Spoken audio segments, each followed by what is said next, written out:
Espíritu Santo. Juan estaba lleno de la misma presencia del Señor. Y Juan precedió, escuchen bien, precedió el ministerio de nuestro Señor Jesucristo.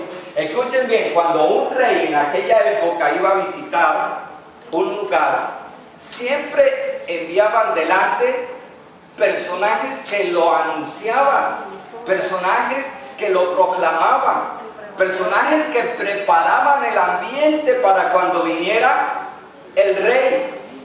Y la Biblia dice que Juan Bautista precedió, aleluya, el advenimiento del Hijo de Dios, el Mesías Salvador, cuando vino primero y comenzó su ministerio primero, proclamando el arrepentimiento, bautizando para arrepentimiento, porque estaba anunciando a alguien que venía atrás de él, pero que era primero que él. Amén. Entonces Juan el Bautista precedió la vida y el ministerio de nuestro Señor y Salvador Jesucristo. La Biblia lo compara a Juan el Bautista como el Elías del Nuevo Testamento, porque tenía un mensaje, ¿sí?, muy directo, ¿sí? Arrepentíos, porque el hacha está puesta ya en el árbol. Él no se cogía a dar vueltas, él no empezaba a dar mensajes así muy espumosos ni muy suaves. Él era directo y le decía a la gente: arrepiéntanse, porque el hacha está puesta en el árbol. Va a venir uno tras de mí, que no soy digno de desatar la correa de su calzado, el cual es antes que yo, y él os traerá salvación. Y él predicaba y anunciaba. Y muchos dicen que Juan el Bautista tenía particularidades de ser un hombre muy exquisito en la búsqueda de Dios. Dice que vivía en el desierto entre Samaria y Judea. Yo he estado allí, es un desierto impresionante de grande. Y hay unas cuevas impresionantes en esos lugares. Y la escritura y la historia dice que Juan el Bautista vivió en aquellos lugares, vivía retirado y tenía una forma muy particular de vestir, porque se vestía como el profeta Elías. Y muchos pensaban que era Elías que había retornado, y él anunciaba el mensaje con poder y con unción. Dice la escritura que vivía una vida devota, una vida de entrega, una vida de consagración. En un tiempo de su vida, antes de morir, todos lo conocemos, él a un gobernante lo colocó en su lugar, porque ese gobernante cogió a la esposa de su hermano y la llegó a él y la trajo para él, y este rey estaba viviendo en adulterio. Y Juan Bautista, que no tenía pelos en la lengua, directamente le dijo: lo que haces es pecado delante de Dios, estás adulterando, eres un impío, tienes que arrepentirte. Al rey, imagínense. Entonces la mujer que tenía una hija en una de las grandes fiestas, yo creo que le dio una buena cantidad de vino a este rey y lo embriagó. Y entonces dice la escritura que la hija de esta mujer, Salomé, vino y comenzó ahí con el movimiento del ombligo y le hizo la danza, y el rey le dijo: pídeme lo que quieras. Un cheque en blanco. Y entonces la madre de la chica lo llamó aparte y le dijo: pide la cabeza de Juan.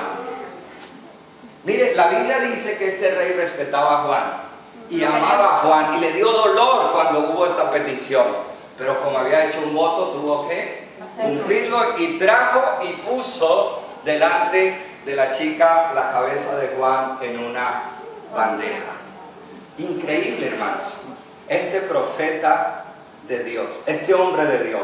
También la Biblia dice particularidades de Juan. Dice que Juan tuvo también unos discípulos, y muchos de los discípulos de Juan fueron luego discípulos de Jesús. Y también la escritura dice que Juan dijo una de las famosas frases que me encanta, que en una ocasión vio a Jesús y dijo a sus discípulos: este es el Cordero de Dios que quita el pecado del mundo.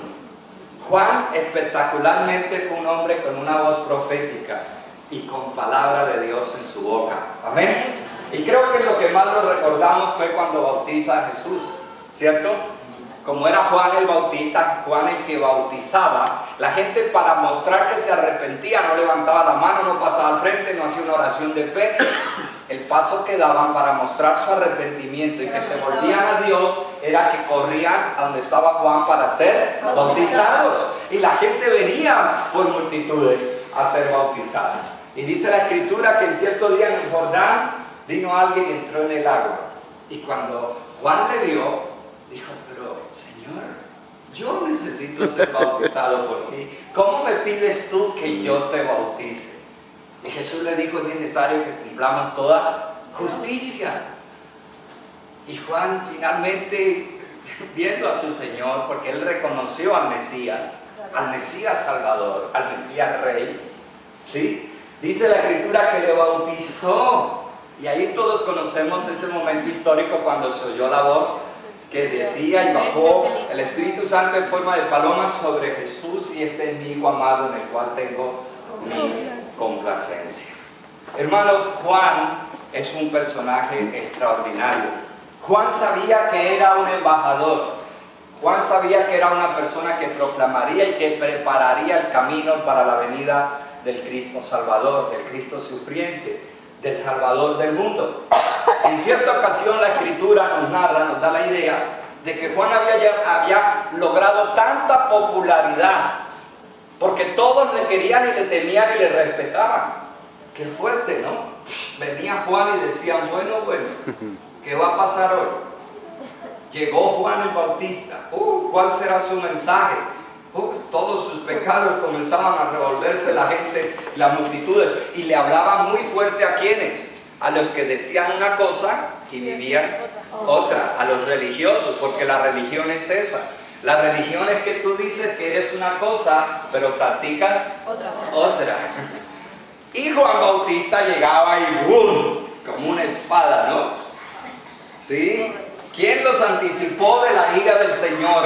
Y dice la Escritura que los religiosos pues le tenían respeto, pero también le tenían un poco de odio a Juan el Bautista. Porque Juan el Bautista tenía una palabra poderosa y una palabra de parte del Señor. Amén. Amén. Juan tuvo, como todos, dudas de si Jesús era el Mesías o no. Increíble. Y dice